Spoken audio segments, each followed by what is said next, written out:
Katru gadu šo laureātu skaits un to cilvēku skaits, kas grib palīdzēt otram, bija aizvien lielāks un lielāks. Es šodien gribu apsveikt visus tos, sevišķi, protams, šīs lielās balvas ieguvējus, bet es domāju, ka tāpēc arī katru ieguldījums nav mazāks. Ļoti jauki, ka arī sirsnība un labestība ir mūsu ikdienas parādība.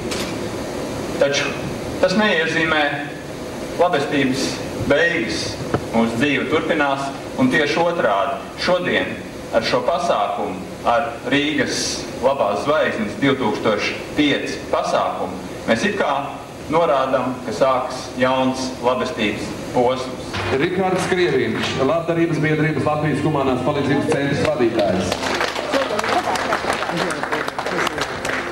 Jā, bet par šīm zvaigznēm tad ir jājautā žūrijas komisijai, bija speciāli domas deputātiem, no domas deputātiem bija žūrijas komisija, kur izvērtēja katru šo stāstu un nonāca pie šī pareizā secinājuma, kuras mums ir tās 9 lielās zvaigznes.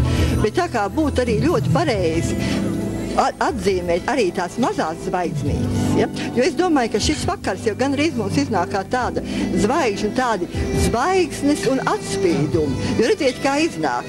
Cilvēks ir darījis ko labu, bet kāds cits cilvēks pēc ilgāka laika atcerās to un atsaucās mūsu aicinājumam nominēt zvaigzni. Jā, bet tas mums ir jāmācās. Mēs vienmēr mākam otru sarāt, ja? Bet mums ļoti daudz ir jāmācās, lai otram pateikt paldies. Un saprotiet, tā zvaigzne, es jau to saprotu, tas nav. Viņam pat nav jābūt. Tas zvaigznes spīdums jau nenozīmē kaut kādu materiālu labumu kādu. Bet tas zvaigznes spīdums ir vienkārši, ka kādam cilvēkam ir, viņam ir melna nakts tajā brīdī. Un tad pienāk šī zvaigzne un arī to savu gaismu iedod. Tā man gribētos teikt.